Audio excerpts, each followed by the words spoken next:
우리 2024년 1월 5일입니다. 오늘 첫 번째 금요 기도회입니다. 에베소서 2장 6절과 7절의 말씀으로 우리 잠시 은혜를 나누겠습니다.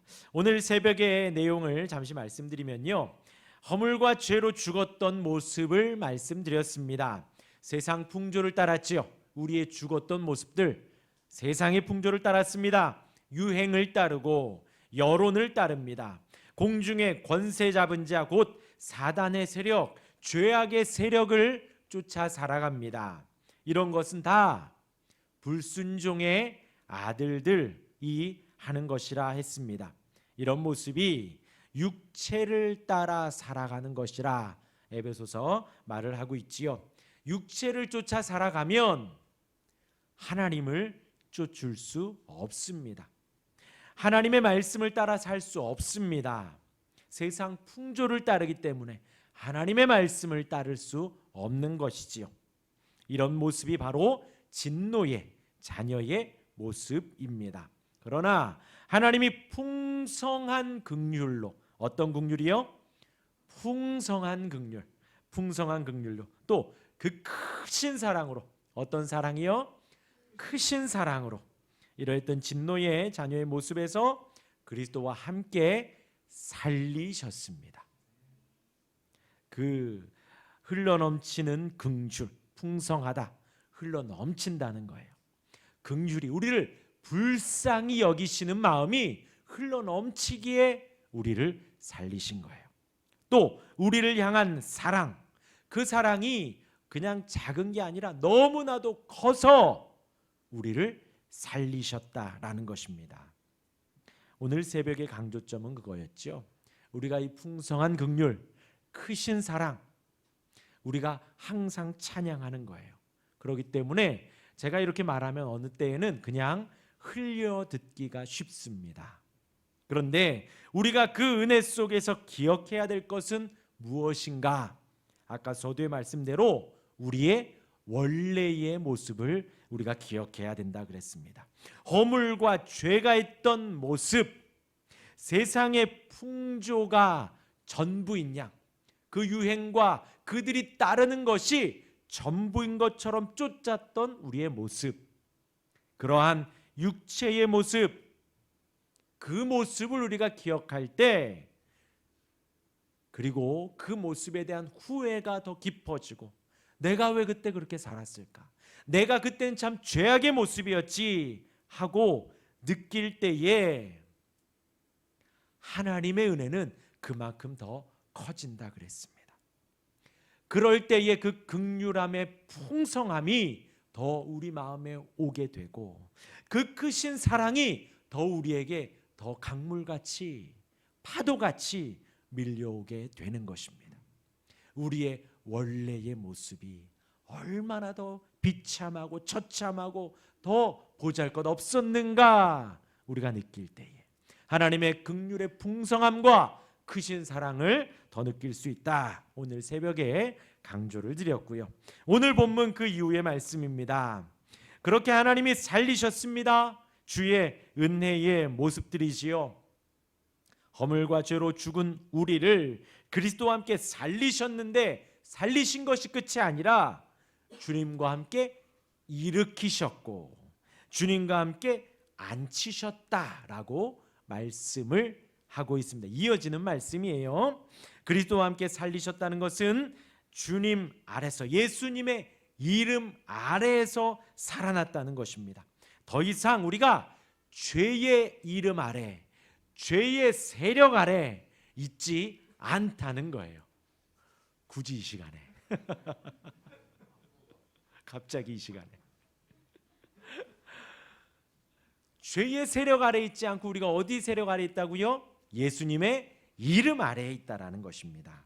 주님 주신 예수님에 대한 믿음을 통해 그렇게 하나님께서 우리를 세상에서 살아가게 하십니다. 살아가게 하십니다. 그런데 우리를 로봇으로 만든 것이 아니에요. 입력하면 출력되게 만든 것이 아닙니다. 우리를 로봇으로 만들지 않았기 때문에 우리는 여전히 죄를 지으려고 합니다. 또 혹은 때로는 죄를 짓기도 합니다. 그리스도와 함께 살아난 지금의 우리의 모습과 예전의 허물과 죄로 죽었던 그때, 근데 우리가 방금 하나님의 은혜를 받고 살아가는데 그때와 지금의 차이가 무엇이냐 말씀을 드리면, 그때에는 죄를 지어도 죄악의 본성의 노예였기 때문에 죄가 죄인지도 모르고 후회도 없고 단순히 그냥 좀 죄를 지었을 때의 어떤 허망함 혹은 반복된 어떤 나의 그런 부족한 모습에 대한 후회 정도만 남을 뿐이지 회개하려 하거나 하나님을 찾지는 않았다라는 것이죠. 하지만 그리스도와 함께 살고 있는 지금 우리는 혹 때로는 죄를 지었을 때에는 깊은 후회를 하고 회개를 하고 하나님 앞에 다시는 내가 그러지 않겠노라 하는 마음이 든다는 것입니다. 이것이 바로 예수님의 이름 아래 살아났다라는 거예요. 하나님 앞에 살아났다라는 것입니다. 죽었을 때에는 모르는 거예요. 죄가 죄인지도 모르고 어떤지도 모르지만 예수님의 이름 아래 살아난 우리는 이제 죄가 죄인 걸 알고 하나님의, 우리 아까 찬양한 대로 거룩함을 쫓아 살아가게 되는 것이지요. 이어서 오늘 본문 6절에 우리 함께 읽을까요? 시작. 또 함께 일으키사. 예, 살아났습니다. 소생됐습니다. 우리 영혼이 살아났습니다. 그리고 그 다음이 무엇이냐? 함께 일으키시고 함께 앉히셨다라는 거예요. 예수님은 십자가의 죽음에서 일으킴을 받고 무덤을 떠났습니다. 예수님은 십자가의 죽음 속에서 일어났습니다. 무덤을 떠나셨지요. 예수님의 무덤에는 예수님이 없습니다. 이것이 1장 20절에서 바울이 설명한 대로 하나님의 능력으로 그렇게 된 거예요. 하나님의 능력에 의해서만 예수님의 무덤에서 일어나실 수가 있는 거예요. 그런데 오늘 본문은요, 뭘 말씀하고 있느냐? 예수님이 무덤에서 일어난 것처럼 성도들도 함께 일으킴을 받는다라는 것입니다. 마지막 때에 누릴 육체적인 부활과 영화에 대한 확신, 그것에 덧붙여서 성도들은 그들이 믿는 순간부터 새로운 부활 생명에 참여하는 것이다. 지금 예수님이 십자가에서 일어난 것처럼 우리도 일어난다는 거예요. 근데 그것이 나중에 육신의 죽음 이후에 부활한다라는 것도 맞지만 그것만 말하는 것이 아니라 우리가 예수님의 그 하나님의 일으키심을 받고 나서 지금 이 땅에서의 삶도 그 부활의 삶, 영생의 삶을 살아간다는 거예요. 믿는 순간부터 부활과 생명의 삶을 살아간다는 것이지요. 그리스도가 육체적인 죽음에서 일으킴을 받은 것처럼 성도들 역시 바로 지금 영적인 죽음에서 전적으로 새로운 생명애로 일으킴을 받는다는 것입니다. 그리고 성도들은 그리스도 예수 안에서 함께 하늘에 앉혀집니다. 예수님이 승천하셔서 하나님 보좌 우편에 앉으신 것처럼, 가장 높아지신 것처럼, 이것이 우리가 이 땅에서도 주님 높아지신 것처럼 우리도 그렇게 살아간다는 거예요. 하나님의 크신 능력에 의해 우리도 그 삶을 살아간다는 거예요. 일으킴을 받고 주님 보좌에 앉으신 것처럼 우리 또한도 그렇게 하나님의 자녀로서 그 자리에 살아간다는 것입니다. 또 함께 일으키사 성도를 일으키셨다라는 것이고, 또 함께 앉으사 성도가 앉았다라는 것을 말을 하는 거예요. 그것이 방금 말씀드린 대로 이제 부활했을 때의 모습도 말을 하는 겁니다. 하지만 오늘 이 에베소서에서 말을 하는 것은 지금 이 땅에서도 우리가 일으킴을 받고 그 보좌에 예수님 앉으신 것처럼 그 영광스러운 삶을 살아간다는 거예요. 그 동일한 능력이 저와 여러분들, 우리의 매일의 성도들의 삶에 역사하신다는 것입니다. 일하심으로 이 세상에서 우리에게 주어진 때를 살아가는 동안 하나님의 영광을 위하여 하나님의 나라를 위하여 살아가도록 도와주신다는 거예요.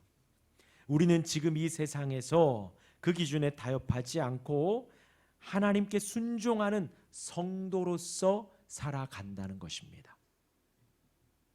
살리심을 받고 높이심을 받고 영적으로 일어남을 받아 하늘에 앉히심을 받은 모든 일이 그리스도 안에서, 예수님의 이름 안에서 지금 이 땅에서 우리 가운데 일어난다는 거예요. 그러니까 단순히 누워있다가 생명을 얻어 눈을 뜬 것이 아니라는 거죠. 우리가 일어나고 안고 살아간다는 것입니다.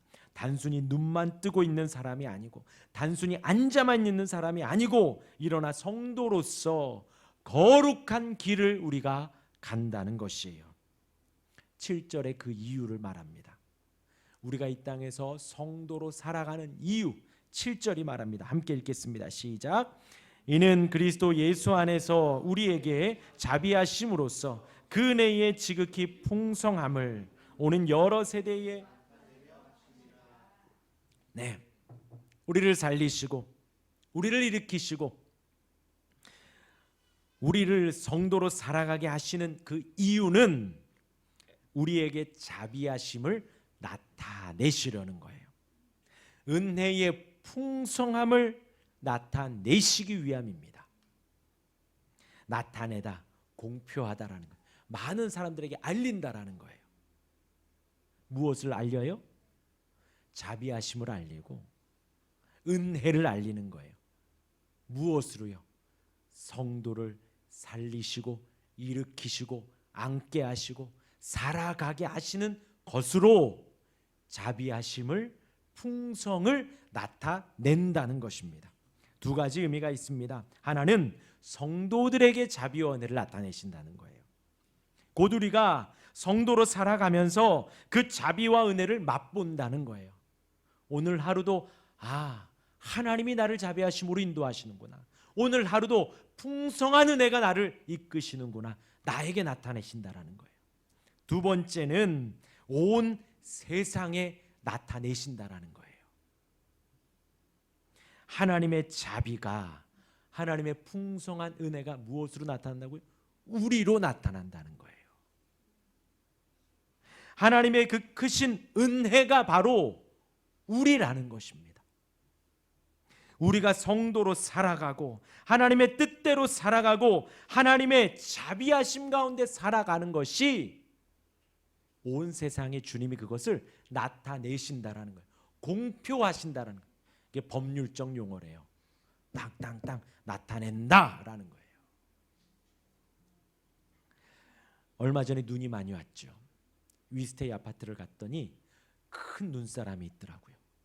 정말 저만한 것 같더라고요. 머리가 이만하고 몸통이 이만하게 막 만들었대요. 그런데 왜 만들었냐면 눈을 치우면서 이렇게 만들었답니다. 2시간 걸려서 눈을 치우면서 만들었더니 2시간 후에 거기 계시는 아파트 이렇게 돌보시는 분이 기계로 눈을 다 치우시더래요. 그래서 만드신 분이 매우 허탈했다고, 제설 작업하면서 막 만들었는데 그랬다 하더라고요. 근데 눈사람을 보면서 우린 그러죠. 누가 만들었구나 하는 거예요. 눈사람을 보고서 눈이 많이 오니까 눈사람이 생겼네 하는 사람은 없어요. 그렇죠? 혹은 치우다 보니 눈사람이 생겼네 하는 사람은 없다라는 거죠.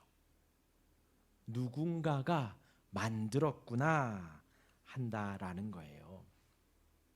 저와 여러분들이 성도가 되어 갑니다.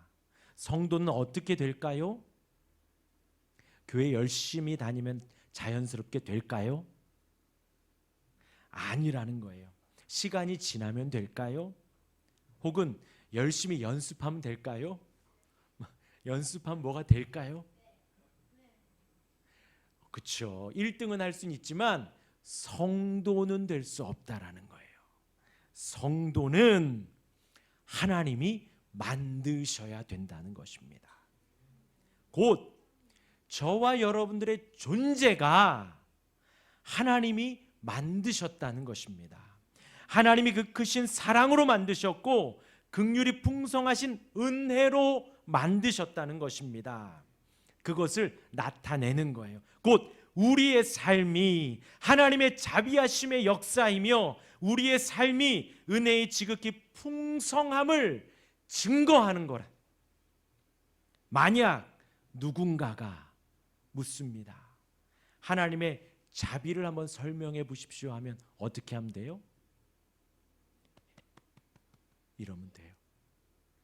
하나님이 나에게 자비를 베푸셨다고, 하나님이 나를 은혜로 이렇게 인도하셨다고 하는 거예요.